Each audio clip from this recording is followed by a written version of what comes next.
और उन धर्म मूर्ति के गर्भ से भगवान नारायण का प्राकट भाव हुआ। और ये आज भी बद्रीनाथ में विराजमान है।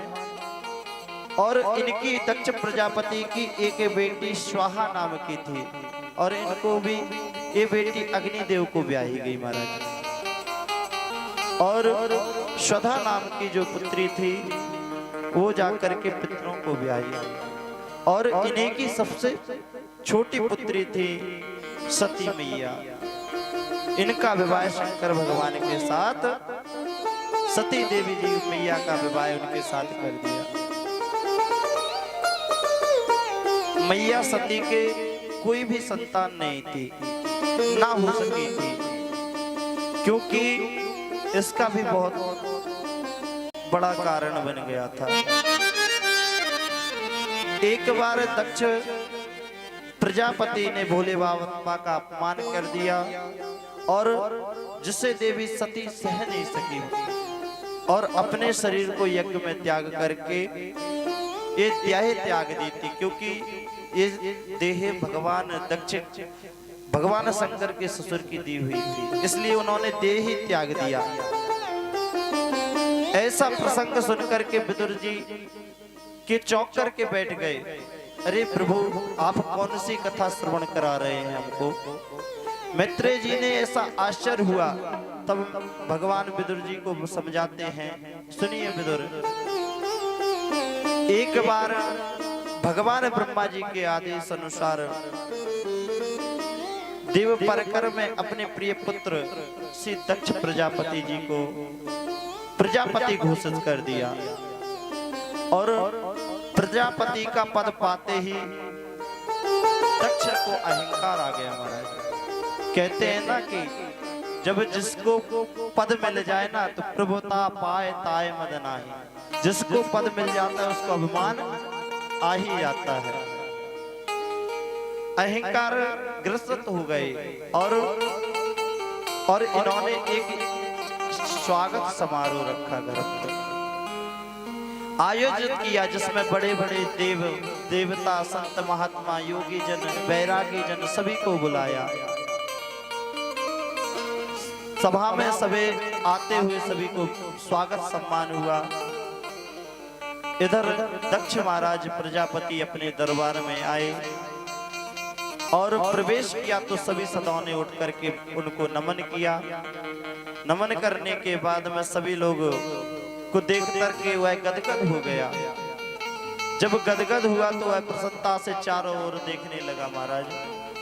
देखा तो चारों ओर सभी लोग खड़े हुए दक्ष प्रजापति की जय जयकारा लगा रहे थे। उधर दक्ष की निगाह तीन देव पर पहुंच गई। सभी ने सम्मान किया, लेकिन तीन देव खड़े नहीं हुए। वो कौन कौन थे? तीन देव ब्रह्मा जी, विष्णु और महेश, शंकर भगवान। दक्ष प्रजापति ने मन में विचार किया, पिताजी ब्रह्मा जी खड़े नहीं हुए, कोई बात नहीं। हमारे विष्णु भगवान जी जो हमारे दादाजी हैं ये भी खड़े नहीं हुए, कोई बात नहीं। लेकिन ये शिव बैठा हुआ, जो शंकर बैठा हुआ है, इसको तो मैंने अपनी पुत्री का विवाह किया है, इसे तो मेरा सम्मान करना चाहिए ना। ये क्यों नहीं खड़ा हुआ? यह देख करके उनकी लाल पीले आंखें होने लगी। और ये तो मेरा दामाद है ना, इसे तो सम्मान करना चाहिए। ऐसा देख करके तुरंत अपने आसन पर जाकर के बैठ गया। बैठते ही महाराज भाषण को प्रारंभ कर दिया।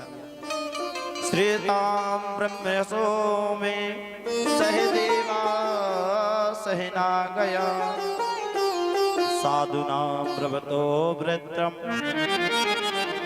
नाख्यान चमाचरे। दक्ष ने कहा, सभी बैठे हुए सभासद सावधान होकर के सुन लीजिए। मैं इस सभा में एक ही बात कहूंगा, उसको आप लोग ध्यान से सुनेंगे। सभी लोग अचंभित हो गए। जो सभा को लगाने वाला सभासद होता है, जो प्रधान होता है, वह तो बाद में बोलता है, वह पहले कैसे बोल रहा है। सभी आश्चर्यचकित हो गए और दक्ष प्रजापति की बात को सुनने लगे। दक्ष प्रजापति कहते हैं कि सब लोगों के बीच में अब सबको नहीं बैठाना चाहिए, समाज में जिसका पद प्रतिष्ठित हो उसी को महाराज बैठने का अधिकार प्राप्त हुआ है। यह देख करके सभी लोग इधर उधर देखने लगे कि समाज में कौन अब सब आ गए। यहाँ तो सभी संत महात्मा, देव महात्मा सभी लोग आए हुए, कौन ऐसा आ गया। तो इधर उधर देखने लगे, कानाफूसी चलने लगी एक दूसरे के पास। तब वो अध्यक्ष बोल पड़ा, आपको ये शंकर नहीं दिखाई देते, इन्हें सम्मान करना नहीं आता, इनको बैठना नहीं आता, बीच में कैसे बैठा जाता है, कैसे सम्मान किया जाता है, और इनको सम्मान करना आए तो आए कैसे। ये तो पहाड़ों में रहने वाले, कैलाश पर्वत पर रहने वाले, भूत प्रेत पिशाचों के साथ में रहने वाले, डमरू को धारण करने वाले, गले में हार इत्यादि हार भी पहने तो किसका पहने, मुन्नों की माला का। इन्हें समाज में बैठने का अधिकार नहीं है। ऐसे बड़बड़ा रहा था, बहुत समय बोलता रहा। भोले बाबा देखते रहे, क्योंकि भोले तो भोले है ना, देखते रहे, सुनते रहे, कोई बात नहीं। इन्होंने तो हमारा सम्मान ही गिरा दिया। दक्ष प्रजापति कह रहा है, इन्होंने तो हमारा जो लेखपाल है, 10 लेखपाल है, इन्होंने मेरा सम्मान ही गिरा दिया, मेरा नष्ट कर दिया। निपत्रापहा, अर्थात इनको तो लज्जा आनी चाहिए, ये निर्लज्ज लोग हैं। बहुत बोलते बोलते बार बार अपमान करते हुए भोले बाबा कुछ नहीं कहते, ऐसे ऐसे कटे हुए शब्द बोले कि भोले बाबा शांत हो गए। लेकिन नंदीश्वर पे महाराज देखा नहीं गया, रहा नहीं गया, और भोले बाबा से कहते, प्रभु आप क्या सुन रहे हैं। बाबा कहते हैं, नंदीश्वर बैठ जाओ, ये ससुराल का प्रवचन है, हमें सुनना ही पड़ेगा। बोले नहीं प्रभु, जब बार बार कहते कहते जब अधिक दक्ष ने अपमान कर दिया, श्राप ही दे डाला महाराज। कह दिया कि आज से किसी भी यज्ञ में शंकर भगवान को स्थान ही नहीं दिया जाएगा, भाग ही नहीं दिया जाएगा। ऐसा कहा तो नंदीश्वर से रहा नहीं गया और खड़े हो गए, और तमक कर खड़े हो गए और जवाब देने लगे। भोलेनाथ ने कहा, चुप बैठो नंदीश्वर। तो भगवान से कहते हैं कि हरे हर निंदा सुनहि जो का